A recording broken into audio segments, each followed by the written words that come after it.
கருப்பா, ஏப்பா என் பேத்தியை இப்படி படுத்தி எடுக்கிற? அவ என்ன பாவம் செஞ்சா? அவளை நீ நிம்மதியாவே வாழ விட மாட்டியா? என் பேத்தி ஒரு காக்காக்கி கூட கெடுதல் நினைக்க மாட்டா. ஐயோ, அவளை போய் இப்படி போலீஸ் ஸ்டேஷன்ல உட்கார வச்சிருக்கியே, இதெல்லாம் உனக்கே அடுக்குமா? சின்னையா, இப்ப என்னையா பண்றது? என் பிள்ளை உள்ள இருக்க எனக்கு ரொம்ப பயமா இருக்கியா.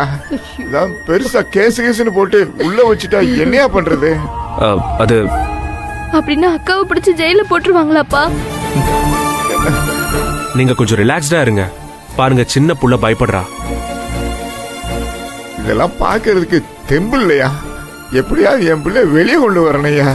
இத பாருங்க அங்கிள், டாடி கிட்ட நான் சொல்லிருக்கேன் இங்க நம்ம டீடைல்ஸ் எல்லாம். அவர் இங்கதான் வந்துட்டு இருக்காரு. அவர் வந்ததும் பேசி ஏதாவது ஒரு முடிவு எடுக்கலாம்.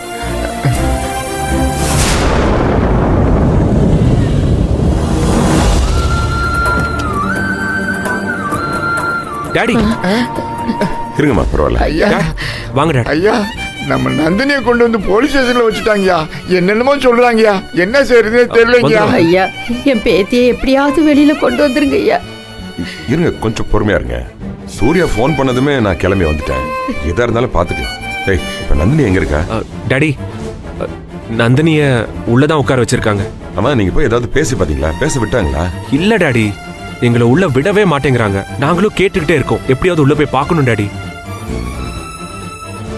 எஃப்ஐஆர் எதுவும் போட்டாங்களான்னு கேட்டீங்களா? இன்னும் இல்லைன்னு நினைக்கிறேன் டாட். நான் கேட்டதுக்கு இல்லைன்னு தான் சொன்னாங்க. சரி, நம்ம போய் பார்த்துட்டு வந்துடலாம். நீங்களாம் இங்கே இருங்க, நாங்க பேசிட்டு வந்துடுறோம். ஏதாவது செஞ்சு கூப்பிடுவாங்க. இங்கதான் டாடி.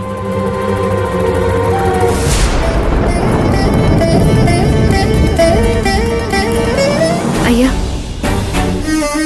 நந்தினி, கவலைப்படாதம்மா.